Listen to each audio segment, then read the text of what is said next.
I'm missing something here. I made a note to myself to remember celebrate the closing of control agencies.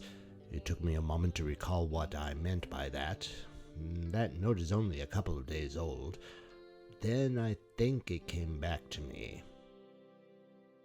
The new executive administration of the United States government has spent the first months of its mandate working on something that looks in part like a general deregulation of the country.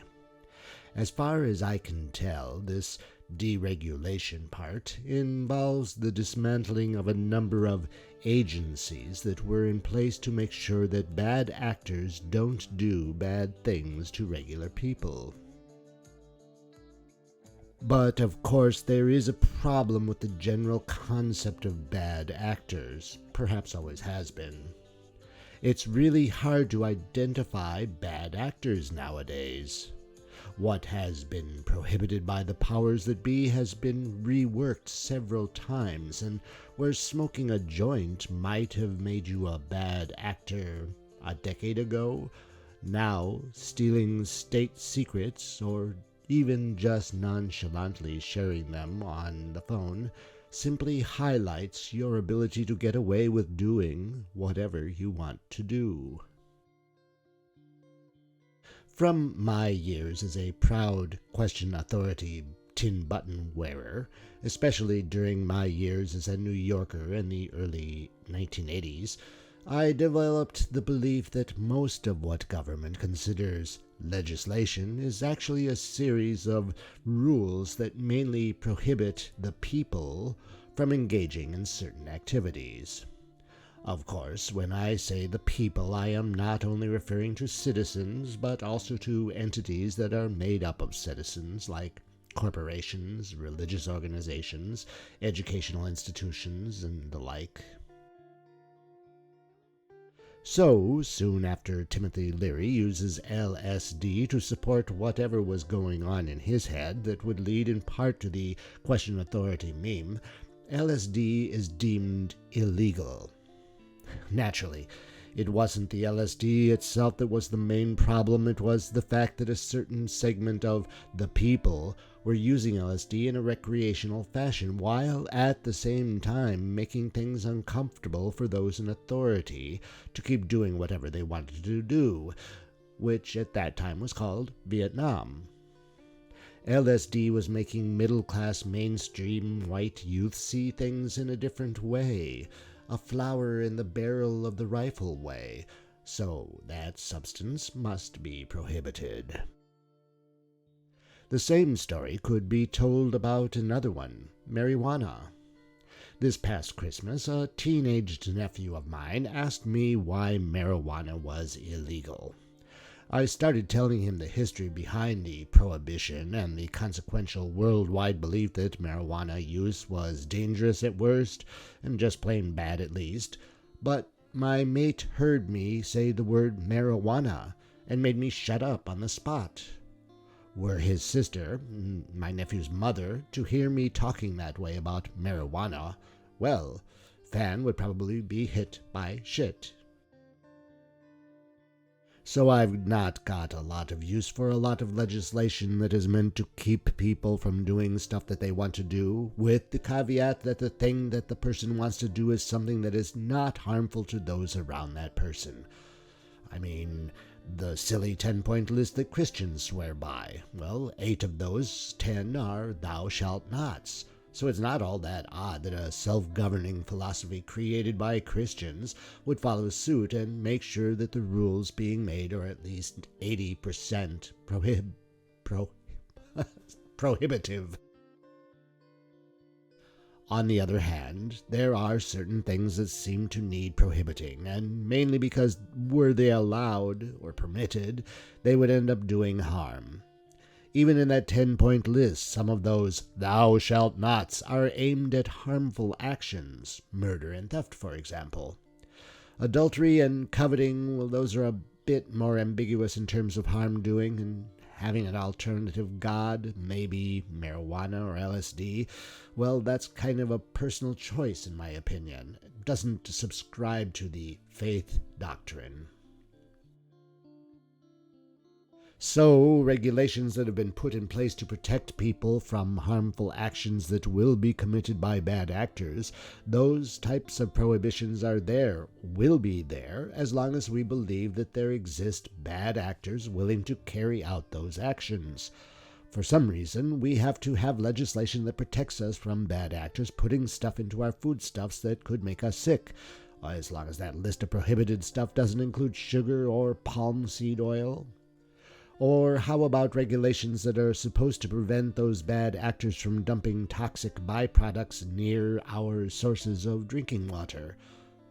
Or legislation preventing those bad actors from letting their workers get injured or killed as long as, up to the point of injury or death, they have contributed to the bottom line.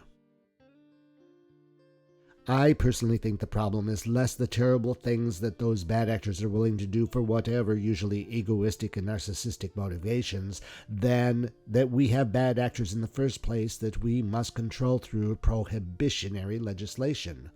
I also think the problem is even less the existence of bad actors and more the way in which those bad actors, despite prohibitions, continue to act in a bad fashion, as if those prohibitions only apply to those who are not clever or rich enough to pay someone to argue that they do not apply. I mean, what's the point in prohibiting something if someone can get away with it anyway? Didn't anyone besides me see that movie, what was it called? Reality? We're back to that man who somehow managed to convince just the right faction of the people to give him the job of chief executive for a second time. It was actually certain details surrounding his first win that catalyzed the main character to carry out the incident portrayed in reality. That character, a translator who worked for the government, took secret information from that government and shared it with the press, who then asked the government if that information was valid. This time the problem was called Russia, Russia, Russia. That translator was arrested at once. Within a year was tried, spent years in jail, just got out from under supervision in November of last year, 2024. And yet, the star of a real reality, that sounds kind of ironic, doesn't it? The star of a real reality, the guy who has turned the entire executive branch into an embarrassing reality show, well, he takes boxes of stuff home with him, shares it with whoever he feels like, gets caught and doesn't spend a single day punished for those actions. Well, the actions are bad. The guy is a bad actor. The excuses offered were poor and weak. The case was strong. The judge was, well, let's just say Eileen Cannon. Yet not a single day of punishment. So what's the use of prohibiting the misuse of government secrets if that prohibition only has consequences for a targeted part of the people, while those who are participating in the social construct of governing are free from consequences? Signal. This is actually not new, but it is much more brazen in these times. Again, I was just becoming politically aware as Nixon was getting drunk in the Oval Office, weeping and begging Kissinger to kneel down and pray with him, claiming immunity for any action as president. Well, when the president does it, that means that it is not illegal. By definition. Exactly. Yet somehow that construct, popularly known as government, was able to make Nixon see the possible consequences if he continued to be a bad actor. Such is not the case now. No one at all is able to make the current one see the consequences of his actions. And honestly, he doesn't give a flying fuck anyway. So why are his minions so hell-bent on destroying the regulations that prohibit bad actors from doing bad things? Don't they expect to stay in office forever anyway? Despite controls meant to keep baby formula bacteria free, the bacteria finds its way into the formula. Someone didn't follow cleanup procedures. Despite laws and regulations that prohibit the dumping of toxic shit near our sources of drinking water, we get Flint, Michigan. Despite laws and regulations that prohibit buying elections, we get super PACs and grotesquely wealthy, mentally unstable, drug-altered maniacs purchasing important governmental positions for themselves and their friends.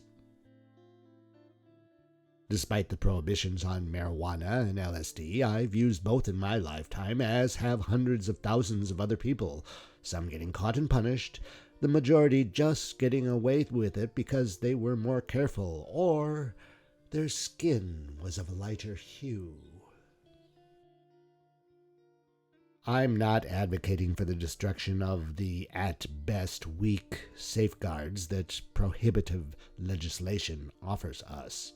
It's all too clear that the concept of bad actor is here to stay. We are very far, as a people, from not needing to control ourselves to keep our worser devils under lock and key. What we should be doing, though, in the meantime, is to try to get our heads around the concept that there is no reason whatsoever for one member of that group known as the people to not face the same consequences as another member of that group known as the people. Good for the goose people, good for the gander people. Accountability is the operative word, and easier to pronounce. If we are willing to carve out exceptions for such arbitrary reasons such as melanoma saturation in the complexion, or the number of digits in the balance of the bank account, or the accidental falling out of the proper uterus in the proper geographical location, while the same type of arbitrary reasons are proffered for those who do not merit exceptions, then there is no such thing as accountability. And while the idea that punishment deters bad actors from acting badly is just another test of faith, we do need to be consistent in punishing those who have acted badly. That is kind of the basis of justice. Won't be holding my breath while waiting for that to occur. Some of us will get away with our bad actions, some of us will get caught, some will shout out, "It's not fair!" Usually the some who are making the entire circus unfair by getting away with shooting someone on Fifth Avenue while, well, just while.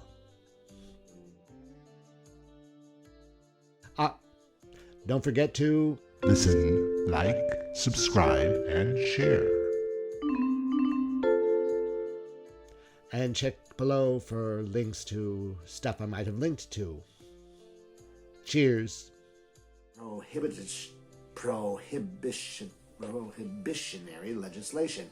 That's really a hard word to say. Try saying it you. Prohibitionary. We're going to try again. You're listening to Radio Rebel.